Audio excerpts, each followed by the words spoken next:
अस्सलाम वालेकुम my dear students. आज हम डिस्कस करेंगे physical properties of sodium hydroxide caustic soda, chemical properties of sodium hydroxide and uses of sodium hydroxide. Last time हमने discuss किया था manufacture of sodium hydroxide means caustic soda. Caustic soda sodium hydroxide किस तरीके से manufacture किया जाता है, और हमने कहा कि जो कॉस्टिक सोडा है ना सोडियम हाइड्रोक्साइड, वो हम कैस्टनर और केल्नर प्रोसेस के ज़रिए से बनाते हैं। ठीक है, तो लास्ट टाइम हमने उस प्रोसेस के बारे में पढ़ा, उसके कुछ एडवांटेजेस और डिसएडवांटेजेस थे, उन पे भी हमने डिस्कस किया था। आज हम ना सोडियम हाइड्रोक्साइड की कुछ प्रॉपर्टीज़ पे डिस्कस करेंगे।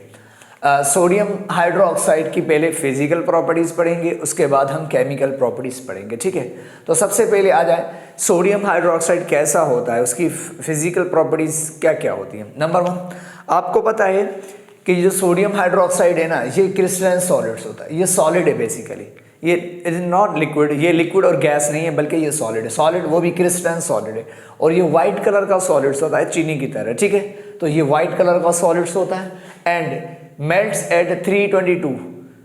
इनकी जो मेल्टिंग पॉइंट है वो 322 सेंटीग्रेड, 322 सेंटीग्रेड पे सोडियम हाइड्रोक्साइड मेल्ट होता है। फिर मैंने लिखा है विथ डिकम्पोजिशन, मीन्स ये जो सोडियम हाइड्रोक्साइड है ना, ये 322 सेंटीग्रेड पे मेल्ट भी होता है, लेकिन मेल्टिंग के साथ साथ ना ये डिकम्पोज भी हो जाता है, टूट भी जाता है। तो इसका मतलब है कि जो सोडियम हाइड्रोक्साइड है वो 322 सेंटीग्रेड पे मेल्ट भी होता है, पिघलता भी है, और साथ साथ में डिकम्पोजिशन भी करता है, डिकम्पोज भी हो जाता है। ठीक है, कुछ ऐसे सॉलिड्स होते हैं जो मेल्टिंग करते हैं, डिकम्पोज नहीं होते, लेकिन कुछ सॉलिड्स ऐसे भी होते हैं जब वो मेल्ट होते हैं ना, तो मेल्टिंग के दौरान साथ साथ डिकम्पोज भी हो जाते हैं, टूट भी जाते हैं, ब्रेक हो जाते हैं।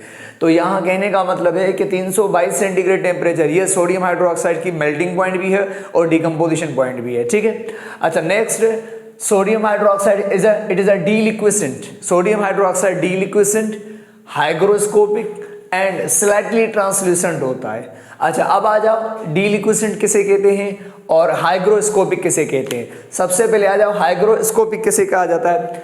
एक्चुअली हाइग्रोस्कोपिक हम कहते हैं ऐसा केमिकल जिसको आप एटमॉस्फेयर में बाहर एक्सपोज करके रखो, बाहर अगर आप उसको खोल के रखो एटमॉस्फेयर में, ऐसा केमिकल जो एयर में से वाटर वेपर्स को अट्रैक्ट करे या क्या करे, उसको एब्जॉर्ब या एड्सॉर्ब करे। एक होता है एब्जॉर्ब, एक होता है एड्सॉर्ब। तो मैंने कहा कि ऐसा केमिकल जो एटमॉस्फेयर से क्या करे, वाटर के वेपर्स को एब्जॉर्ब करता है या एड्सॉर्ब करता है, तो उसके बाद वो थोड़ा सा वेट हो जाता है, वो थोड़ा सा गीला हो जाता है, तो ऐसे हम मटेरियल को क्या कहते हैं, हम हाइग्रोस्कोपिक कहते हैं। मान लो ये जो सोडियम हाइड्रोक्साइड है ना, हमने कहा कि ये जो सोडियम हाइड्रोक्साइड होता है, अगर आप में सोडियम हाइड्रोक्साइड, मान लो ये एक सोडियम हाइड्रोक्साइड का टुकड़ा है, मैंने यहाँ सोडियम हाइड्रोक्साइड उठाया, this one is a sodium hydroxide. ठीक है, अच्छा अब हमने कहा कि एटमॉस्फेयर में क्या होते हैं, एटमॉस्फेयर में ना वाटर के वेपर्स होते हैं, आपको पता है। ठीक है, तो ये अब सोडियम हाइड्रोक्साइड क्या करता है, ये जो वाटर के वेपर्स होते हैं एटमॉस्फेयर, इनको अट्रैक्ट करता है, अट्रैक्ट करके ना सबसे पहले इनको सरफेस पे जमा करता है। ठीक है, जैसे ही सरफेस पे आएगा, और वाटर के वेपर्स का सरफेस पे अकोमोडेट हो जाना, अकोमोलेट हो जाना। ठीक है, तो मतलब कि ये जो वाटर के वेपर्स होते हैं इनका सरफेस, किसी चीज के सरफेस के ऊपर जमा हो जाना, तो इसे हम क्या कहते हैं, हम इसे एड्सॉर्बेशन कहते हैं। तो ये वेपर्स क्या पहले एड्सॉर्ब होते हैं। ठीक है, फिर एड्सॉर्ब के बाद ना उसके बाद क्या हो जाता है, सोडियम हाइड्रोक्साइड थोड़ा नम हो जाता है, मीन्स थोड़ा गीला हो जाता है। उसके बाद क्या होता है कि ये सोडियम हाइड्रोक्साइड ना इन वेपर्स को, ये जो वाटर के वेपर्स इसके पास आ गए, अब ये वाटर के वेपर्स को अंदर एंटर करेगा, अपनी बॉडी में एंटर करेगा, मींस एब्जॉर्ब। अगर वाटर के वेपर्स बॉडी के अंटीरियर जा रहे हैं इंटरनल पार्ट में, तो हम कहेंगे एब्जॉर्बेशन। तो सोडियम हाइड्रोक्साइड पहले एब्जॉर्ब करता है, उसके बाद फिर इन वेपर्स को अंदर एब्जॉर्ब कर लेता है। उसके बाद ये क्या हो जाता है, वाटर के वेपर्स अट्रैक्ट करने के बाद ये सोडियम हाइड्रोक्साइड ना थोड़ा गीला हो जाता है, वेट हो जाता है। ठीक है, तो जैसे ही हमने कहा ऐसा केमिकल जो एटमॉस्फेयर से वाटर के वेपर्स को एड्सॉर्ब या एब्जॉर्ब करे और फिर उसके बाद वेट हो जाए, लेकिन वो सॉलिड स्टेट में ही रहे। ठीक है, अगर कोई स्टेट है तो अपनी स्टेट में ही रहे। ठीक है, तो अगर वो क्या हो जाए, एब्जॉर्ब और एड्सॉर्ब करने के बाद वो थोड़ा सा वेट हो जाए, तो ऐसे हम मटेरियल केमिकल्स को हम क्या कहते हैं, हाइग्रोस्कोपिक। तो सोडियम हाइड्रोक्साइड भी एक हाइग्रोस्कोपिक नेचर होता है, मींस ये वाटर वेपर्स को एब्जॉर्ब करता है एटमॉस्फेयर से और उसके बाद थोड़ा वेट हो जाता है। ठीक है, अच्छा इसे हम कहते हैं हाइग्रोस्कोपिक। एक होता है डीलिक्विसेंट। डीलिक्विसेंट कहते हैं हाईली हाइग्रोस्कोपिक, ऐसा केमिकल जो वाटर के वेपर से ज्यादा एब्जॉर्ब करे, और जब ज्यादा वाटर के एब्जॉर्ब हो जाएंगे ना वेपर्स, तो उससे क्या होगा कि फिर वो जो केमिकल है ना वो डिसोल्व होना शुरू हो जाएगा, वो सॉल्यूशन की फॉर्म में कन्वर्ट हो जाएगा। तो जो सोडियम हाइड्रोक्साइड है ना वो वाटर के वेपर्स को एब्जॉर्ब भी करता है, उसके बाद ये वेट हो जाता है, इसलिए हम इसको हाइग्रोस्कोपिक कहते हैं। लेकिन सोडियम हाइड्रोक्साइड ना वाटर के बहुत सारे वेपर्स एब्जॉर्ब करता है। जब बहुत सारे वेपर्स इसके अंदर आ जाते हैं ना तो उसके बाद ये क्या हो जाता है, जब ज्यादा पानी के मॉलिक्यूल्स आ जाएंगे, ज्यादा वेपर्स, तो उसके बाद ये क्या होगा, ये बिल्कुल ये घुलना शुरू हो जाएगा, आस्ते आस्ते घुलना हो जाएगा और ये सोल्यूशन की फॉर्म में कन्वर्ट हो जाएगा।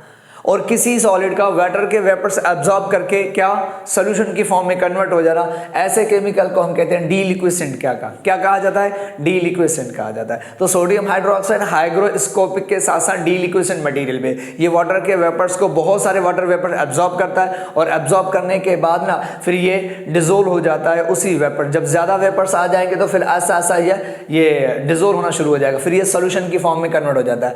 जिस तरह घी होता है वो ऐसा मेल्ट हो जाता है, ऑयल में कन्वर्ट हो जाता है, इसी तरह ये भी क्या करता है, वाटर के वेपर्स एब्जॉर्ब करता है, बहुत ज्यादा करता है। ज्यादा वाटर के वेपर्स जब आ जाते हैं इसके अंदर एब्जॉर्ब, तो फिर ये उसके बाद ये लिक्विड में घुलना शुरू हो जाता है, सॉल्यूशन की फॉर्म में कन्वर्ट हो जाता है। तो ऐसे केमिकल जो वाटर के वेपर्स एब्जॉर्ब करके सॉल्यूशन की फॉर्म में कन्वर्ट हो जाए, मतलब ज्यादा वाटर के वेपर्स एब्जॉर्ब करे, उसके बाद वो सॉल्यूशन में कन्वर्ट हो जाए, लिक्विड स्टेट में चला जाए, ऐसे हम कहते हैं क्या, डीलिक्विसेंट कहते हैं। और ऐसा केमिकल जो वाटर के वेपर्स को एब्जॉर्ब करे लेकिन वो अपनी स्टेट में ही नहीं रहे, बस थोड़ा सा वो गीला हो जाए, वेट हो जाए, लेकिन वो सॉल्यूशन की फॉर्म में कन्वर्ट ना हो, वो सॉलिड स्टेट में बस थोड़ा सा उसका नम हो जाए, ठीक है, उसके अंदर नमी आ जाए, तो ऐसे हम केमिकल को हाइग्रोस्कोपिक कहते हैं। तो सोडियम हाइड्रोक्साइड हाइग्रोस्कोपिक भी है और साथ साथ में क्या है, वो डीलिक्विसेंट भी है।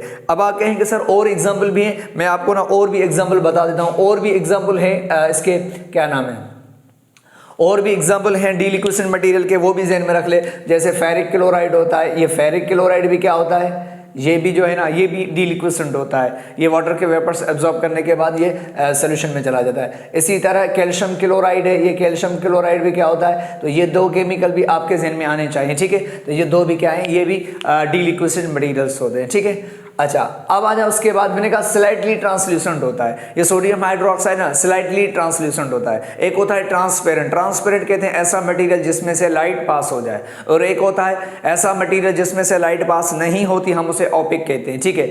लेकिन ऐसा मटेरियल जिसमें से थोड़ी सी लाइट पास हो, पार्शियली लाइट पास हो, तो हम उसे ट्रांसल्यूसेंट कहते हैं। तो ये सोडियम हाइड्रोक्साइड ना स्लाइटली ट्रांसल्यूसेंट होता है। इसका मतलब है कि सोडियम हाइड्रोक्साइड का अगर आप क्रिस्टल उठाएं तो उसमें से लाइट थोड़ी सी पास हो जाती है, ठीक है, ज्यादा नहीं, इसलिए हम इसको स्लाइटली ट्रांसल्यूसेंट नेचर हो जाता है, ठीक है। उसके बाद it is highly soluble in water. Sodium hydroxide को अगर आप पानी में डिसोल्व करेंगे तो ये हाईली सॉल्युबल होता है, मींस सोडियम हाइड्रोक्साइड बहुत ज्यादा डिसोल्व होता है, ठीक है। जैसे ही अगर आप सोडियम हाइड्रोक्साइड को पानी में ऐड करेंगे तो वो डिसोल्व हो जाता है जल्दी। क्यों, आपसे पूछे हाईली सॉल्युबल क्यों है sodium hydroxide, because due to polar nature, क्योंकि सोडियम हाइड्रोक्साइड पोलर नेचर होता है, आयंस का बना होता है, और आपको पता है कि पोलर चीजें पानी में जल्दी डिसोल्व हो जाती है। जिस तरह ये सोडियम हाइड्रोक्साइड अगर आप पानी में ऐड करेंगे तो क्या होगा कि यहाँ पर ये सोडियम अलग हो जाएगा, और इस तरीके से यहाँ पर ये OH अलग हो जाएगा, और इस तरीके से ये डिसोल्व हो जाएगा। ड्यू टू पोलर नेचर की वजह से सोडियम हाइड्रोक्साइड हाईली सॉल्युबल है। And during the dissolution the large quantity of heat and energy released. जब ये सोडियम हाइड्रोक्साइड पानी में डिसोल्व हो जाता है ना, तो इसके डिसोल्विंग के दौरान, जब ये डिसोल्व होता है तो इसके डिसोल्व के दौरान ना बहुत सारी हीट एनर्जी रिलीज होती है। क्या होती है, बहुत सारी हीट एनर्जी रिलीज होती है, जिसकी वजह से ये सोडियम हाइड्रोक्साइड का जो सॉल्यूशन होता है ना वो ज़्यादा गर्म हो जाता है, उसका टेम्परेचर ज़्यादा हो जाता है। तो याद रखो, सोडियम हाइड्रोक्साइड जब भी पानी में डिसोल्व करते हैं तो बहुत सारी हीट एनर्जी रिलीज होती है, वो हाइड्रेशन हीट एनर्जी होती है, जिसकी वजह से सोल्यूशन क्या हो जाता है, वो गर्म हो जाता है। तो पूछा जाता है कि सोडियम हाइड्रोक्साइड को अगर हम पानी में ऐड करें तो ये एक्सोथर्मिक है, एंडो, तो आपको पता है हीट एनर्जी रिलीज होती है बहुत सारी, तो इट इज एक्सोथर्मिक प्रोसेस होता है, ठीक है।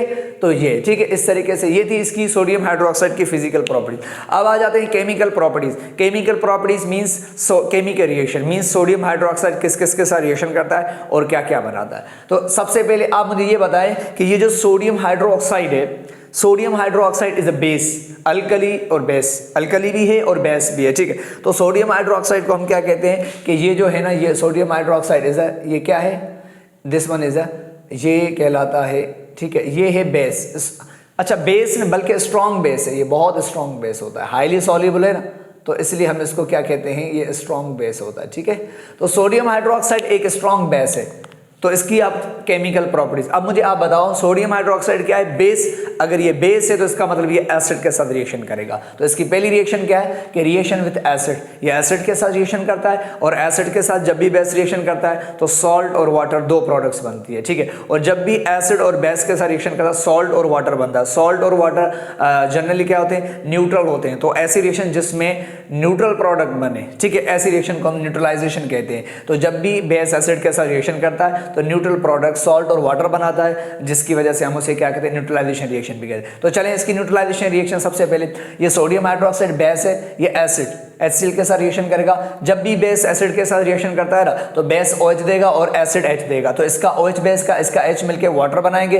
बाकी जो इसका मेटल है सोडियम और इसके क्लोरीन नॉन मेटल के साथ मिलके क्या बनाएगा, सोडियम क्लोराइड बनाएगा। इस तरह सॉल्ट और वाटर बन जाएगा। इसी तरह एक और एग्जांपल है, सोडियम हाइड्रोक्साइड है, यहाँ पर कौन सा एसिड लिया हमने, सल्फ्यूरिक एसिड लिया है। तो सल्फ्यूरिक एसिड में अगर हम बात करें कि यहाँ सोडियम हाइड्रोक्साइड 2 इसलिए लिए कि यहाँ पे इसके पास 2 H है, तो यहाँ से 2 OH आएंगे नेगेटिव और यहाँ से 2 H आएंगे, क्या बनाएंगे, 2 H2O बनाएंगे। बाकी यहाँ पे जो 2 सोडियम के केटाइन बनेंगे वो इस SO4 के साथ मिलके क्या बनाएंगे, सोडियम सल्फेट बना लेंगे, सॉल्ट। तो इसी तरह कि इसका मतलब है कि जो सोडियम हाइड्रोक्साइड है वो एक बेस है, एसिड के साथ रिएक्शन करता है, सॉल्ट और वाटर प्रोड्यूस करता है। ठीक है, next reaction with atmospheric carbon dioxide. ये जो सोडियम हाइड्रोक्साइड है ना, ये कार्बन डाइऑक्साइड के एटमॉस्फेयर में जो कार्बन डाइऑक्साइड होती है उसके साथ भी रिएक्शन करता है। उसके साथ रिएक्शन करके क्या बनाता है, सोडियम कार्बोनेट। मतलब अगर आप सोडियम हाइड्रोक्साइड को बाहर खोल के रखेंगे तो वो हाइग्रोस्कोप एक वाटर के एब्जॉर्ब करेगा। उसके बाद जो एटमॉस्फेयर के अंदर कार्बन डाइऑक्साइड होती है, सोडियम हाइड्रोक्साइड उसके साथ रिएक्शन करता है और क्या बना लेता है, सोडियम कार्बोनेट बना लेता है, और प्लस में वाटर। तो पानी भी उसके साथ होगा। ठीक है, ये ज़हन में रख लेना। कभी कभी पूछा जाता है कि वेन अगर हम सोडियम हाइड्रोक्साइड को क्या करें, एटमॉस्फेयर में एक्सपोज करके रखें, तो आपको पता है कि वहाँ कार्बन डाइऑक्साइड होगा, तो कार्बन डाइऑक्साइड सोडियम हाइड्रोक्साइड का रिएक्शन करेगा और सोडियम कार्बोनेट बन जाएगी। ठीक है, तो ये दूसरी रिएक्शन। अब आ जाते हैं उसके बाद नेक्स्ट रिएक्शन, थर्ड रिएक्शन कौन सी, मैंने यहाँ पे लिखा है रिएक्शन विथ अमोनियम सॉल्ट्स। ये जो सोडियम हाइड्रोक्साइड है ना, ये अमोनियम सॉल्ट्स के साथ भी रिएक्शन करता है। अमोनियम सॉल्ट्स के साथ जब रिएक्शन करेगा, अमोनियम सॉल्ट किसे कहते हैं, मैं आपको थोड़ा समझाऊं।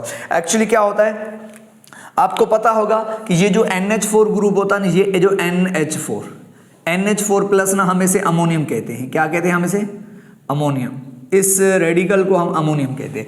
और जहां ये अमोनियम होता है, जब ये एक्चुअली याद रखो कि ये अमोनियम रेडिकल होता है, ग्रुप ऑफ एटम होता है, इसके ऊपर चार्ज है तो ये रेडिकल है। ठीक है, ये अमोनियम वाहिद रेडिकल है जो मतलब कि है नॉन मेटल, क्योंकि इसमें नाइट्रोजन और हाइड्रोजन है, लेकिन काम मेटल की तरह करता है। वैसे आपने पढ़ा होगा कि मेटल और नॉन मेटल मिलते हैं, सॉल्ट बनाते हैं ना, लेकिन अमोनियम ऐसा नॉन मेटल है जो सॉल्ट बनाता है।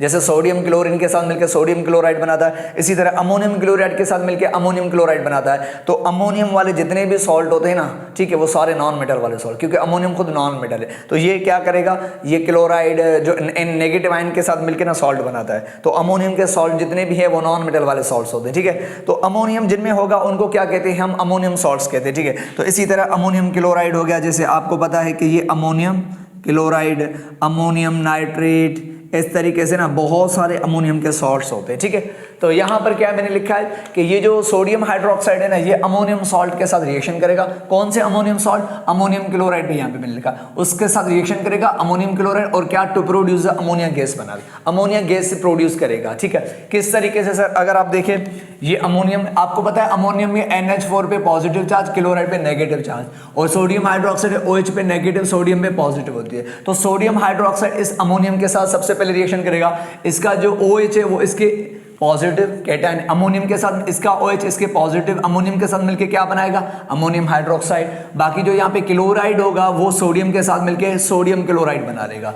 अब आप कहेंगे सर आपने तो कहा कि अमोनियम क्लोराइड के साथ रिएक्शन करेगा तो अमोनिया गैस रिलीज होगी, लेकिन यहाँ तो अमोनियम हाइड्रोक्साइड बन रहा है। तो सुनो आगे, हमने कहा कि OH इसके साथ मिलके क्या अमोनियम हाइड्रोक्साइड बनाएगा। हमने कहा पहले अमोनियम हाइड्रोक्साइड बनता है, जैसे ही अमोनियम हाइड्रोक्साइड बन जाएगा तो ये अमोनियम हाइड्रोक्साइड उसी वक्त डिकम्पोज हो जाता है, टूट जाता है। अमोनियम हाइड्रोक्साइड पहले बनता है, फिर अमोनियम हाइड्रोक्साइड उसी वक्त डिकम्पोज हो जाता है, टूट जाता है। कैसे, अमोनियम हाइड्रोक्साइड में ये जो OH होता है ना, ये OH यहाँ से H लेकर H2O की फॉर्म में निकल जाता है। यहाँ से OH क्या करेगा, यहाँ से एक H लेकर H2O की फॉर्म में चला जाएगा, बाकी नाइट्रोजन के साथ क्या 3 H बचेंगे तो वो NH3 की फॉर्म में अलग हो जाएगा।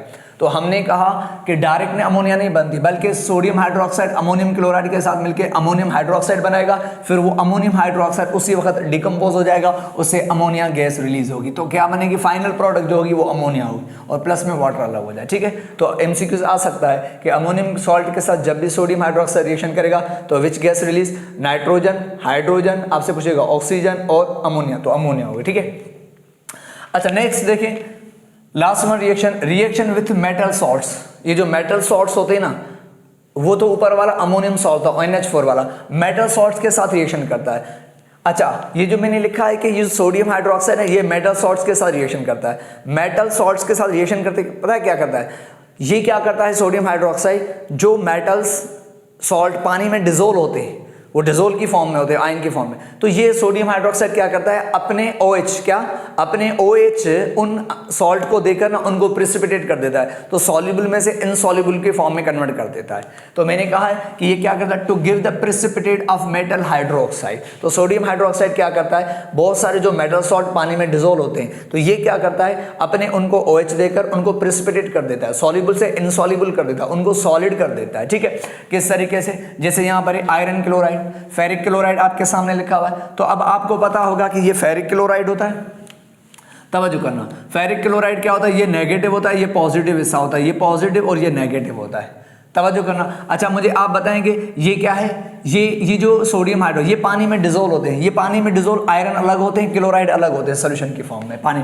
तो हम क्या करते हैं, सोडियम हाइड्रोक्साइड जैसे ही ऐड करेंगे तो सोडियम हाइड्रोक्साइड क्या करेगा, अपने OH किसको देगा, इस आयरन को देगा, और जैसे ही अपने OH आयरन को देगा तो आयरन OH लेगा तो क्या बन जाएगा, फेरिक हाइड्रोक्साइड बन जाएगा, मींस आयरन हाइड्रोक्साइड बन जाएगा। और जैसे ही आयरन OH के साथ मिलकर आयरन हाइड्रोक्साइड बना लेता है तो आयरन हाइड्रोक्साइड पानी में इनसॉल्युबल होता है, वो सॉलिड की तरह पानी में प्रिसिपिटेट होता जाता है, सॉलिड होता है। लेकिन इसके जो प्रेसिपिटेट बनते हैं, इसके जो सॉलिड पार्टिकल्स बनते हैं वो ब्राउन कलर के होते हैं। तो ये पूछा जाता है कि ब्राउन पिपेट्स कहते हैं प्रेसिपिटेट की शॉर्ट फॉर्म को। ठीक है, तो कहने का मतलब ये है कि सोडियम हाइड्रोक्साइड यहाँ पे क्या कर रहा है कि जो मेटल सॉल्ट है उनको क्या करता है, अपना OH, अपने जो OH ग्रुप है वो उनके मेटल को देकर प्रेसिपिटेट कर देता है, सॉलिड कर देता है। तो आयरन को देकर आयरन हाइड्रोक्साइड में कन्वर्ट करता है और आयरन हाइड्रोक्साइड ब्राउन पिपेट्स बना। ठीक है, तो इस कलर का होता है। ठीक है, पूछा जाता है कि जब सोडियम हाइड्रोक्साइड फेरिक क्लोराइड के साथ रिएक्शन करेगा तो कौन से कलर के पिपेट्स बनाता है, तो ब्राउन पिपेट्स बनाता है। ठीक है, अच्छा नेक्स्ट, जिंक सल्फेट। अगर यहाँ पे जिंक सल्फेट पड़ा होगा तो अब आप मुझे बताएंगे कि यहाँ पे जिंक सल्फेट है, तो यहाँ जिंक सल्फेट भी पानी के अंदर ना ये आयोनाइज होता है, मींस आयन की फॉर्म में पड़ा होता है, तो जिंक अलग होता है। यहाँ पे जिंक की मान लो मैं चार्ज को बैलेंस नहीं कर रहा, ठीक है, प्लस ये माइनस होता है, ये प्लस ये माइनस होता है, तो जिंक सल्फेट भी पानी के अंदर आयोनाइज की फॉर्म में होता है, मतलब जिंक के आयन अलग होते हैं, सल्फेट के नेगेटिव आयन अलग होते हैं। तो जैसे ही आप सोडियम हाइड्रोक्साइड मिलाएंगे तो क्या होगा, इसके जो OH होंगे वो किसके साथ मिलेंगे, इसके OH जाके जिंक के साथ मिलेंगे, और जिंक के साथ जब OH मिलेंगे तो क्या बनेगा, जिंक हाइड्रोक्साइड बनेगा। और जिंक हाइड्रोक्साइड भी क्या है, ये भी पानी में इनसॉल्युबल होता है, ये भी प्रेसिपिटेट हो जाए, सॉलिड की फॉर्म में पड़ा होता है, और ये व्हाइट कलर के इसके सॉलिड होते हैं, व्हाइट कलर के क्रिस्टल होते हैं, व्हाइट कलर के इसके पिपेट्स होते हैं। ठीक है, इसी तरह फिर क्या होगा कि ये जो SO4 है ये जाके इसके साथ मिलेगा और सॉल्ट बनेगा सोडियम सल्फेट, ये पानी में डिसॉल्व होता है, ये तो व्हाइट कलर के प्रेसिपिटेट बनाता है।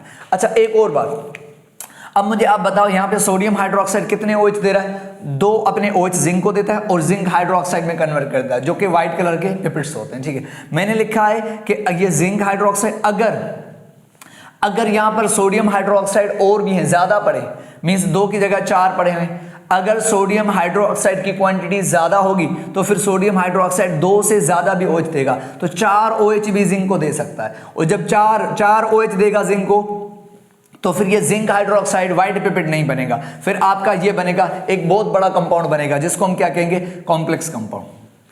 तो कहने का मतलब ये है कि जब सोडियम हाइड्रोक्साइड अगर एक्सेस में है, ज्यादा क्वांटिटी में पड़ा होगा, तो फिर ये जिंक को 2 OH नहीं बल्कि 4 OH देगा जिंक को, और फिर क्या बना लेगा, ये बना लेगा सोडियम, क्या बना लेगा, ये सोडियम टेट्राहाइड्रोक्सो जिंकेट, ये कॉम्प्लेक्स कंपाउंड बना लेगा। अगर कम क्वांटिटी में पड़ा हुआ है सोडियम हाइड्रोक्साइड, फिर इसे सिर्फ 2 OH देगा और जिंक हाइड्रोक्साइड ही बना लेगा। अगर एक्सेस में है तो फिर ये नहीं बनेगा, जैसे ही ये बनेगा तो मजीद किस में करना, कॉम्प्लेक्स में चला जाएगा। तो मैंने लिखा है कि जिंक हाइड्रोक्साइड या zinc sulphate dissolve in excess amount of sodium hydroxide, अगर ये ज्यादा अमाउंट ऑफ सोडियम हाइड्रोक्साइड में होंगे तो to form a complex compound बना लेते हैं, ठीक है। मैंने कहा ना, तो अगर सोडियम हाइड्रोक्साइड और भी है तो फिर ये जो जिंक हाइड्रोक्साइड है, फिर ये जिंक हाइड्रोक्साइड मजीद क्या करेगा, ये इससे OH लेगा, और भी 2 OH लेगा। जब और भी 2 OH लेगा जिंक से, तो मतलब कि 2 और OH लेगा तो क्या बन जाएगा, अब इसके साथ 4 OH आ जाएंगे जिंक के, ठीक है। और सोडियम में लग जाए तो इससे क्या होगा, एक बहुत बड़ा एक और कंपाउंड बनेगा जिसको हम कॉम्प्लेक्स कंपाउंड कहते हैं। ये जो स्क्वायर ब्रैकेट वाले जितने भी कंपाउंड्स होते हैं ना, हम उनको कॉम्प्लेक्स कंपाउंड कहते हैं। ये हम डी ब्लॉक में डिस्कस करेंगे, डीप मेन के ऊपर, ठीक है। तो ये कॉम्प्लेक्स कंपाउंड क्या होता है और किस तरीके से बनाया जाता है, ठीक है।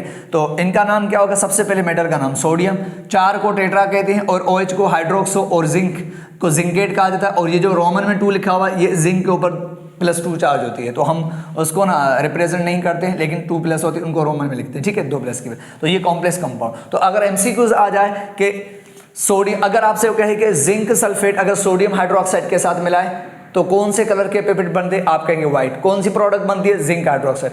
अगर आपको कहे कि zinc sulphate excess of sodium hydroxide, माना एक्सेस ज्यादा सोडियम हाइड्रोक्साइड के साथ अगर हम जिंक सल्फेट मिलाएंगे तो फिर ये जिंक हाइड्रोक्साइड नहीं बनेगा, फिर आपकी ये कॉम्प्लेक्स कंपाउंड बनेगा। फिर कौन सी प्रोडक्ट बनेगी, सोडियम टेट्राहाइड्रोक्सो जिंकेट बनेगी, ठीक है। ये ज़हन में रख लेना, अगर ज्यादा सोडियम हाइड्रोक्साइड होंगे तो जिंक ज्यादा OH लेकर क्या बना लेगा, कॉम्प्लेक्स कंपाउंड बना। अगर सोडियम हाइड्रोक्साइड कम है तो फिर 2 OH लेकर जिंक हाइड्रोक्साइड व्हाइट पेपेट बनाएगा, ठीक है। अच्छा, last one, uses of sodium hydroxide. ये जो सोडियम हाइड्रोक्साइड है हम ये कहाँ यूज करते हैं, number 1 use in manufacture of different products. हम इस सोडियम हाइड्रोक्साइड से ना बहुत सारी दूसरी प्रोडक्ट्स तैयार करते हैं, जैसे PH3 फॉस्फाइन, सोडियम क्या है इसका नाम, सोडियम हाइपोक्लोराइट, सोडियम क्लोरेट। तो ये क्या है, ये प्रोडक्ट्स हम बनाते हैं, ठीक है। उस तरीके से यूज इन इंडस्ट्री क्या है।